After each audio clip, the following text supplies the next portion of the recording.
सोचिए, दुनिया के सबसे गर्म रेगिस्तान सहारा डेजर्ट में, जहां हवा में नमी तक नहीं मिलती, जहां मिट्टी सूरज के ताप से लोहे की तरह तपी रहती है, वहां अगर अचानक अरबों लीटर मीठा पानी छोड़ दिया जाए तो क्या होगा?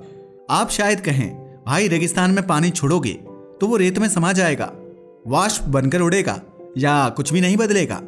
लेकिन हैरानी की बात यह है कि ऐसा बिल्कुल नहीं हुआ, क्योंकि जब इजिप्ट ने सहारा के एक हिस्से में अरबों लीटर पानी छोड़ा तो नतीजा कुछ ऐसा आया जिसे नासा से लेकर पर्यावरण वैज्ञानिकों तक किसी ने इमेजिन नहीं किया था। जहां कल तक सिर्फ सुनहरी रेत फैली थी, वहां अचानक एक नई झील बन गई, और वो भी इतनी बड़ी कि महीनों तक सैटेलाइट तस्वीरें देखकर दुनिया के वैज्ञानिक दंग रह गए। ये किसी फिल्म की कहानी नहीं है, ये तोशका प्रोजेक्ट की असली कहानी है। वो प्रोजेक्ट जिसने सहारा के नक्शे में वो बदलाव किया जो इंसान ने पहले कभी नहीं किया था। अब सवाल उठता है, इजिप्ट ने ये पागलपन भरा कदम उठाया क्यों? क्यों अरबों लीटर मीठा पानी रेगिस्तान के अंदर खोखली धरती में छोड़ दिया गया? क्या ये पानी वाकई जमीन को हरा भरा बना पाया? और क्या ये प्रोजेक्ट सफल हुआ या लगभग खत्म होने की कगार पर पहुंच गया? चलिए शुरू करते हैं इस कहानी को, जहां शुरुआत रेगिस्तान से होती है, लेकिन जिम्मेदार है खुद इजिप्ट की मजबूरी। इजिप्ट दिखने में एक विशाल देश है, लेकिन सच यह है कि इसकी 95% आबादी सिर्फ 5% जमीन पर रहती है। यह 5% जमीन नील नदी के किनारे है, एक पतली लंबी पट्टी जहां हजारों सालों से खेती होती आई है। क्योंकि इजिप्ट के पास 95% जमीन तो है, लेकिन वो सब रेगिस्तान है। समस्या यह हो गई कि आबादी तेजी से बढ़ रही थी, खेती के लिए जमीन कम पड़ रही थी, और नील नदी का पानी अकेले सबको संभाल नहीं पा रहा था। इजिप्ट के सामने सबसे बड़ा चैलेंज था, नई जमीन कहां से आए, लोगों को खाना कहां से मिलेगा, देश आगे बढ़ेगा कैसे? तभी 1990 के दशक में इजिप्ट के इंजीनियर्स और वैज्ञानिकों ने एक अजीब सा, असंभव सा, लेकिन बहुत बड़ा सपना देखा। रेगिस्तान को हरा भरा बनाया जाए, और इसी सपने का नाम था द न्यू वैली प्रोजेक्ट या तोशका प्रोजेक्ट। दिमाग घूम गया होगा, है ना? लेकिन ये प्रोजेक्ट उसी इजिप्ट में शुरू हुआ जहां कई हजार साल पहले पिरामिड बने थे, यानी इंजीनियरिंग का पुराना बादशाह। रेगिस्तान को खेती के लायक बनाने के लिए पानी चाहिए था, वो भी थोड़ा नहीं, अरबों लीटर। इजिप्ट ने इसके लिए इस्तेमाल किया लेक नासर का पानी। लेक नासर क्या है? यह दुनिया की सबसे बड़ी मानव निर्मित झीलों में से एक है, जो असवन हाई डैम के पीछे बनी है। यह इतनी बड़ी है कि 500 किलोमीटर से ज्यादा लंबी है, और यह लाखों करोड़ों गैलन पानी वाला जल सागर है। यही लेक नासर इस प्रोजेक्ट की जान बनने वाली थी। लेकिन समस्या यहाँ थी, लेक नासर रेगिस्तान से नीची जगह पर है, जबकि रेगिस्तान ऊपर की तरफ फैला है। इसका मतलब पानी को उल्टा चढ़ाना पड़ेगा, और तभी दुनिया की इंजीनियरिंग में एक नया अध्याय जोड़ा गया। इजिप्ट ने लेक नासर से पानी खींचकर रेगिस्तान तक भेजने के लिए बनाया मुबारक पंपिंग स्टेशन। यह कोई छोटे मोटे पंप नहीं थे, यहाँ 24 super heavy industrial turbo pump लगाए गए। ताकत इतनी कि पानी को 50 मीटर ऊपर उठाते, हर दिन करोड़ों घन मीटर पानी रेगिस्तान में भेज सकते, लगातार 24 घंटे काम करने की क्षमता। यह दुनिया के सबसे बड़े और सबसे महंगे पंपिंग सिस्टम में से एक था। अब पानी पहुंचाना था रेगिस्तान तक। इसके लिए इजिप्ट ने एक विशाल नहर बनाई, जिसे नाम दिया गया शेख जायद कैनाल। यह नहर लेक नासर का पानी उठाकर सहारा डेजर्ट के अंदर सैकड़ों किलोमीटर दूर ले जाती है, यानी रेगिस्तान के बीच में एक कृत्रिम नदी बहानी शुरू कर दी गई थी, और बस कहानी यहीं से बदलने लगी। साल 2000 के आसपास जब लेक नासर में पानी का लेवल बढ़ा, तब सरकार ने फैसला किया कि अतिरिक्त पानी तोशका डिप्रेशन में छोड़ा जाए। तोशका डिप्रेशन एक बेहद गहरी प्राकृतिक जमीन की खाई है, जो हजारों साल से सूखी पड़ी थी। जब अरबों लीटर मीठा पानी यहाँ छोड़ा गया, तो वह हुआ जिसकी उम्मीद इजिप्ट को भी नहीं थी। कुछ महीनों बाद नासा ने सैटेलाइट तस्वीर रिलीज की। दुनिया दंग रह गई। जहाँ कल तक सिर्फ सूखी रेत थी, वहाँ अचानक एक विशाल झील बन गई थी। यह झील इतनी बड़ी थी कि इसे आधिकारिक नाम दिया गया तोशका लेक्स। इजिप्ट की तरफ से बनाया हुआ कोई प्लान्ड लेक नहीं था, यह तो प्रोजेक्ट का सबसे बड़ा अनएक्सपेक्टेड रिजल्ट था। अब कहानी उस मोड़ पर पहुंच चुकी थी जहां प्रकृति ने इंसानों को चौंका दिया। तोशका लेक के बनने के बाद कुछ साल में वहां मछलियां आने लगी, पानीदार पौधे उगने लगे, कई प्रवासी पक्षियों ने इसे अपना नया पड़ाव बना लिया, और आसपास का तापमान भी पहले से थोड़ा संतुलित होने लगा। इसे वैज्ञानिक मिनी इकोसिस्टम ट्रांसफॉर्मेशन कहते हैं। सादा शब्दों में रेगिस्तान के बीच एक नई जिंदगी पैदा हो गई, लेकिन साथ ही कई चुनौतियां भी सामने आई। नंबर 1, पानी का अत्यधिक वाष्पीकरण। रेगिस्तान की धूप दुनिया में सबसे कठोर मानी जाती है। ऊपर से तापमान 45 से 50 डिग्री सेल्सियस तक जाता है। इस गर्मी में हर साल झील के पानी का बड़ा हिस्सा भाप बनकर उड़ने लगा। कई सालों में झील छोटी होने लगी। कुछ हिस्सों में तो पानी पूरी तरह सूखने लगा, यानी जितना पानी डाला गया था उसका एक बड़ा भाग हवा में बिखर गया। नंबर 2, जमीन में नमक की समस्या। रेगिस्तानी मिट्टी में सैलिनिटी यानी नमक बहुत अधिक होता है। जब पानी जमीन से टकराता है तो नमक ऊपर आने लगता है और अधिक नमक का मतलब खेती कठिन, पौधे कमजोर, प्रोडक्शन कम। इसे ठीक करना बेहद खर्चीला था। नई मिट्टी लानी पड़ती थी, जमीन को पानी या किसी केमिकल से साफ करना पड़ता था और सालों तक लगातार मॉनिटरिंग करनी होती थी। नंबर 3, अरबों डॉलर का खर्च। यह दुनिया के सबसे महंगे रेगिस्तान ग्रीनिंग प्रोजेक्ट्स में से एक था। पंपिंग स्टेशन का खर्च, 24 विशाल पंपों की बिजली, नहरों का निर्माण, मिट्टी सुधार, खेती की नई तकनीकें, इन सब में इतना पैसा लग रहा था कि कई निवेशक पीछे हटने लगे। कई लोगों ने कहा कि यह प्रोजेक्ट फेल हो जाएगा। नंबर 4, 2011 की राजनीतिक उथल पुथल। इजिप्ट में 2011 की क्रांति हुई, सरकार बदल गई, आर्थिक स्थिति हिल गई। तोशका प्रोजेक्ट पर काम लगभग रुक गया। पंपिंग स्टेशन हफ्तों तक बंद रहता था, जिसका नतीजा यह हुआ कि तोशका लेक सिकुड़ने लगी। सैटेलाइट तस्वीरों में साफ दिख रहा था कि जो झील कभी विशाल थी वह अब टूटकर छोटे छोटे जल टुकड़ों में बदल रही है। दुनिया ने कहना शुरू कर दिया, इजिप्ट का रेगिस्तान हरीकरण सपना खत्म हो गया। लेकिन कहानी यहाँ खत्म नहीं हुई थी। 2014 में अब्देल फतेह अल सीसी इजिप्ट के नए राष्ट्रपति बने।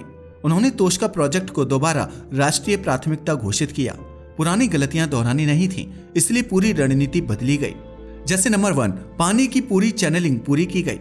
शेख जायद कैनाल को आगे बढ़ाया गया। पानी की बर्बादी रोकने के लिए कई जगह लाइनिंग की गई ताकि पानी जमीन में रिस ना जाए। नंबर 2, आधुनिक खेतों की टेक्नोलॉजी लाई गई। सबसे महत्वपूर्ण था पिवट इरिगेशन। यह गोल गोल घूमने वाला स्प्रिंकलर सिस्टम है जो पानी बिल्कुल जरूरत के हिसाब से देता है। इससे पानी 50 से 70% तक बचता है। फसलों को समान पानी मिलता है। रेगिस्तान की जमीन कम समय में उपजाऊ होने लगती है। इसी वजह से आज सैटेलाइट इमेज में आपको सैकड़ों गोल आकार के हरे खेत दिखते हैं। ये खेत इजिप्ट की नई पहचान बन चुके हैं। नंबर 3, नई फसलें शुरू की गईं। इजिप्ट ने यहाँ गेहूं, खजूर, चारा, सब्जियां और कुछ एक्सपोर्ट फसलें लगाना शुरू किया। इनसे किसानों और मजदूरों को रोजगार मिला और देश की फूड सिक्योरिटी भी मजबूत हुई। आज अगर आप ड्रोन से तोशका क्षेत्र को देखें तो एक तरफ असीम सुनहरा रेगिस्तान और दूसरी तरफ लाखों एकड़ में फैले हरे भरे खेत, मानो धरती खुद 2 भागों में बट गई हो। इसे देखने वाले लोग हैरान रह जाते हैं कि क्या सच में यह सहारा रेगिस्तान का हिस्सा है? हाँ है, और यही इस प्रोजेक्ट का सबसे बड़ा कमाल है। लेकिन क्या यह पूरी तरह सफल है? ईमानदारी से कहें तो हाँ भी और नहीं भी। सफल इसलिए क्योंकि लाखों लोगों को रोजगार मिला, नए शहर और बस्तियां विकसित हुई, खेती बढ़ी, रेगिस्तान के बीच एक नया इकोसिस्टम बना, इजिप्ट की फूड सिक्योरिटी मजबूत हुई। लेकिन समस्याएं अभी भी हैं। नील नदी पर इथियोपिया का गढ़ बांध बना, पानी को लेकर तनाव बढ़ रहा है। भविष्य में पानी की कमी हो सकती है। रेगिस्तान में खेती चलाना हमेशा महंगा रहेगा। पर्यावरणविद इसे प्राकृतिक संतुलन के लिए खतरा मानते हैं। यानी यह प्रोजेक्ट एक जीत भी है और एक बड़ा जोखिम भी, क्योंकि दुनिया का कोई भी बड़ा प्रोजेक्ट सिर्फ निर्माण से सफल नहीं होता, बल्कि उससे भी बड़े सवालों से कि ये कल को कहां ले जाएगा। क्या ये टिकेगा? क्या यह देश को आगे बढ़ाएगा या आने वाले समय में बोझ बन जाएगा? इजिप्ट के सामने भी यही सवाल खड़े थे। इजिप्ट के लिए सबसे बड़ा सवाल यही था, क्या रेगिस्तान में बनाई गई ये नई कृषि बेल्ट आने वाले 20-30 साल तक चल पाएगी? क्योंकि सहारा डेजर्ट सिर्फ गर्म नहीं, यह दुनिया का सबसे आक्रामक वातावरण है। 50 डिग्री सेल्सियस की गर्मी, 0% के आसपास नमी, तेज हवाएं और मिट्टी जिसमें नमक ही नमक भरा है। लेकिन जिस तरह इजिप्ट ने 2014 के बाद इसे रिवाइव किया, उसने दुनिया भर के विशेषज्ञों को चौंका दिया। नई सरकार ने पानी को स्मार्ट तरीके से बांटना शुरू किया। लेक नासर में पानी बढ़ा तो रेगिस्तान में भेजा, घटा तो रेगिस्तान में भेजना बंद कर दिया। ऐसे में पहली बार इस प्रोजेक्ट ने संतुलन महसूस किया। आज उन्हीं जगहों पर बड़े बड़े खेत चल रहे हैं जहां कभी कारें रेत में धंस जाती थी। और सबसे बड़ी बात, यह प्रोजेक्ट अब इजिप्ट की राष्ट्रीय सुरक्षा से जुड़ चुका है, क्योंकि इसने इजिप्ट का खाना खुद के देश में उगाना शुरू कर दिया है। पहले इजिप्ट विदेशों से गेहूं खरीदता था, अब वही देश हजारों एकड़ में अपना गेहूं खुद उगा रहा है और अगले दशक में यह दुनिया के बड़े वीट प्रोड्यूसर्स में जुड़ने की उम्मीद कर रहा है। तोशका अब सिर्फ पानी का प्रोजेक्ट नहीं, यह इजिप्ट की आर्थिक रीढ़ बन रहा है। इस प्रोजेक्ट ने दुनिया को एक सबसे बड़ा सबक दिया है, पानी प्लस ऊर्जा प्लस इंजीनियरिंग, यानी कि रेगिस्तान को मोड़ा जा सकता है।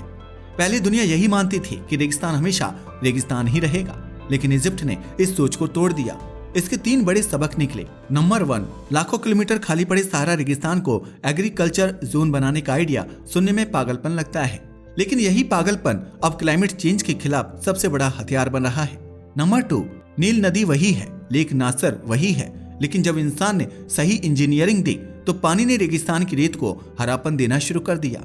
नंबर 3, 2011 के बाद ये प्रोजेक्ट मरने के कगार पर था। लोग हंस रहे थे, लेकिन 2014 के बाद जब इसे नेशनल प्रायोरिटी बनाया गया तो दुनिया फिर दंग रह गई। इसी से पता चलता है प्रोजेक्ट नहीं, नेतृत्व फेल या सफल होता है। इजिप्ट का मॉडल दुनिया के कई देशों के लिए भविष्य का रोड मैप बन चुका है। मिडिल ईस्ट के देश सऊदी अरब, यूएई, जॉर्डन, इनके पास पानी कम है लेकिन सूरज बहुत है। सोलर एनर्जी से पंप चलाना आसान हो रहा है। यूएई ने पहले ही डेजर्ट फार्मिंग प्रोग्राम शुरू कर दिया है। अफ्रीका के देश मोरक्को, नामीबिया, अल्जीरिया, ये वो देश हैं जिनके पास जमीन बहुत है लेकिन उसका उपयोग नहीं हो पाता। इजिप्ट का मॉडल इन्हें एग्रीकल्चर सुपर पावर बना सकता है। एशिया के देश भारत, थार रेगिस्तान, पाकिस्तान, चोलिस्तान, चीन, टाकला माकन। भारत के राजस्थान में इंदिरा गांधी कैनाल पहले ही दिखा चुका है कि रेगिस्तान को हरित बनाया जा सकता है। लेकिन इजिप्ट ने साबित किया कि ये काम अत्याधुनिक पिवट इरिगेशन और आर्टिफिशियल लेक्स के साथ और भी आगे ले जाया जा सकता है। अमेरिका के देश USA, Arizona, Nevada, Mexico, Sonoran desert. यही वजह है कि नासा और यूएसजीएस भी तोशका की इमेजरी का अध्ययन कर रहे हैं, क्योंकि ये मॉडल अमेरिका के भी डेजर्ट स्टेट्स को बदल सकता है। अब असली सवाल है, क्या इंसान सच में रेगिस्तान को काबू कर सकता है? ये दुनिया का सबसे विवादित सवाल है। कुछ वैज्ञानिक कहते हैं हाँ पूरी तरह, कुछ कहते हैं नहीं, बिल्कुल नहीं, लेकिन सच्चाई बीच में कहीं है। इंसान रेगिस्तान को खत्म नहीं कर सकता, क्योंकि रेगिस्तान हवा, तापमान और प्रकृति के संतुलन से बनता है, लेकिन इंसान इसकी सीमा बदल सकता है। इजिप्ट ने यह कर दिखाया, सीमा बदली, रंग बदला। जहां जिंदगी असंभव थी वहां हरी धरती उगाई। इंसान रेगिस्तान को काबू नहीं कर सकता लेकिन नियंत्रित कर सकता है। यही फर्क है। इजिप्ट ने उसी फर्क को समझा, रेत को शांत किया, रास्ते बदले, पानी को मोड़ा और धरती को फिर जगाया।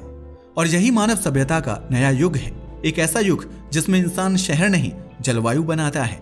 इजिप्ट ने यह साबित कर दिया कि भविष्य उन्हीं देशों का होगा जो प्रकृति से डरते नहीं बल्कि उसे फिर से गढ़ते हैं। आज के लिए बस इतना ही। वीडियो पसंद आया हो तो इसे लाइक और शेयर करें। धन्यवाद।